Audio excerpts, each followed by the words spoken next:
उसी की तो कह रहे हो जो अयोध्या में अभी यज्ञ होते समय जो अग्नि पांडाल में और यज्ञशाला में सब जल करके भस्म हो गया, उसी की तो कह रहे हो। भैया ऐसा है कि कोई भी यज्ञ, कोई भी धार्मिक कृत्य, उसका उद्देश्य क्या है, उसको करने की विधि, उसको करने वाले, कराने वाले, इन सबका मिला जुला जो फल मान लो, उसका जो कारण मान लो, उसके ऊपर निर्भर करता है कि उसकी परिणति क्या होगी।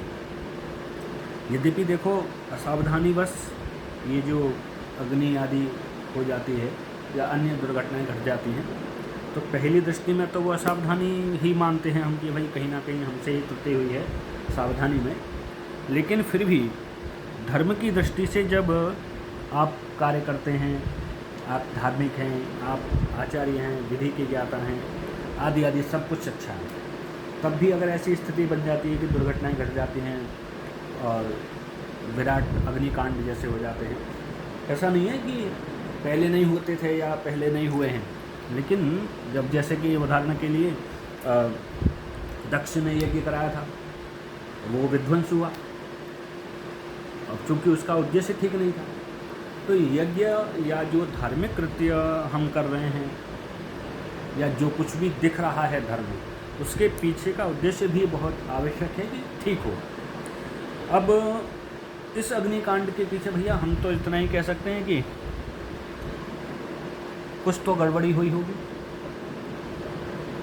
वैसे तो शास्त्रीय दृष्टि से ये कहा गया है कि चाहे वो देव कर्म हो या पितृकर्म हो, वो उसका विस्तार ज़्यादा नहीं करना चाहिए, उसको जितना हो सके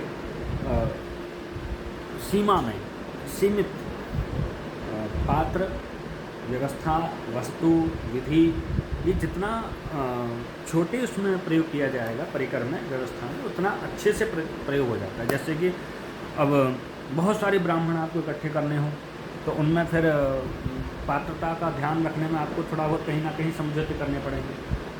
अब आजकल एक बड़ी अजीब बात चल पड़ी है, लोगों के धनाढ्य लोग मान लो, चाहे बड़े बड़े धर्माधीश मान लो, कि उनको अपने यज्ञ के संबंध में, अपने कार्यक्रम के संबंध में ये सुनना, ये कहना, ये बताना, ये दिखाना, जताना बहुत अच्छा लगता है कि विश्व में पहली बार, विश्व में अद्वितीय, प्रथम बार इतना विशाल, इतने कुंडीय, इतने ब्राह्मणों के द्वारा, तो ये एक चल पड़ी है हवा से कि ऐसा कुछ उसमें होना चाहिए कि उससे पहले किसी ने ये किया नहीं और आगे भी संभावनाएं कम है। और ये छोटे आचार्यों में या लोगों में नहीं है, ये बड़े बड़े लोगों में भी है जो धर्म के ज्ञाता हैं, जिनको ये पता है कि भाई धर्म का कार्य, देव कर्म, पितृकर्म में विस्तार ज़्यादा करना ठीक नहीं, क्योंकि फिर समझौते करने पड़ जाएंगे।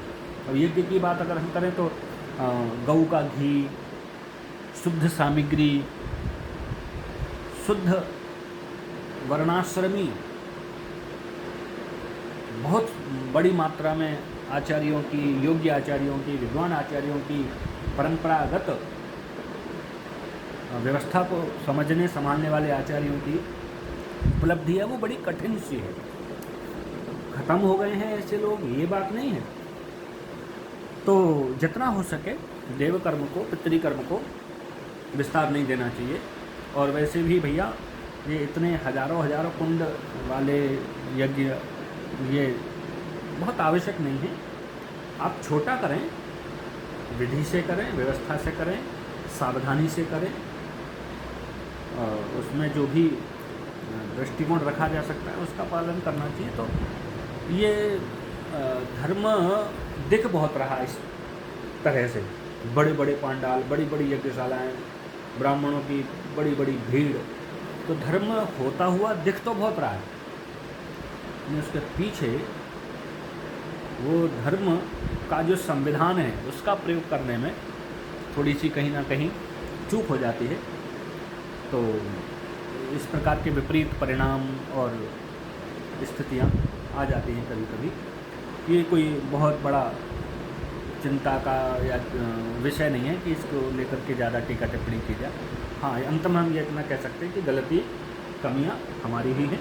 उसमें देवताओं का, धर्म का, धार्मिक संविधान का कोई उसमें दोष नहीं है।